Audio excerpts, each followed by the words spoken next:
This is the VOA Special English Education Report. Federal officials in the United States are telling schools that they need to do a better job of preventing sexual violence and helping victims.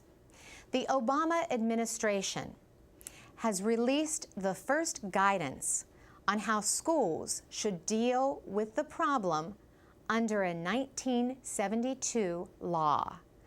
That law is known as Title IX. It bars discrimination on the basis of sex in any education program or activity receiving federal financial assistance.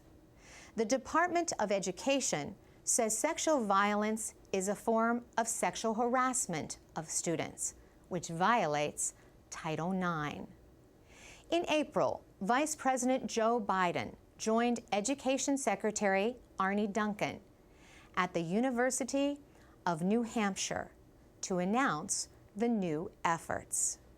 Secretary Duncan said, "Sexual violence is one of those issues we all wish didn't exist.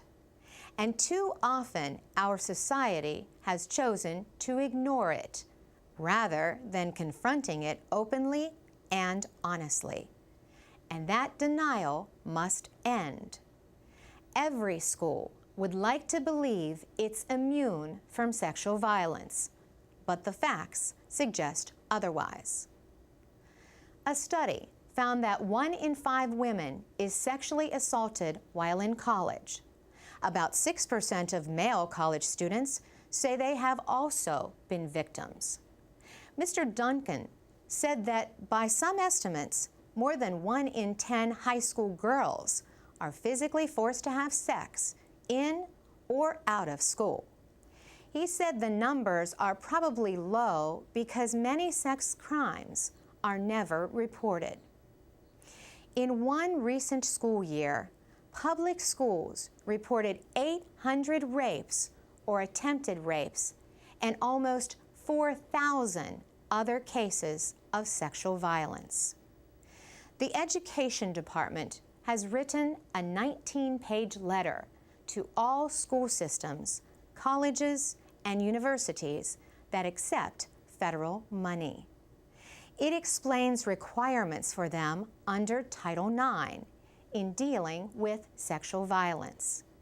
These include making sure victims know their rights and are kept informed about the progress of the investigation. Schools must also protect victims from suspects who may still be in school with them. Secretary Duncan says police and prosecutors have their job to do, but schools also share responsibility under federal civil rights laws. Investigations of sexual violence often take too long, he says, and the victims are not taken seriously. Victims are more likely to do poorly in school, get depressed, and abuse drugs and alcohol. For VOA Special English, I'm Carolyn Presutti. We'll have more on this subject next time. You can find links to information about dealing with sexual violence in schools at voaspecialenglish.com.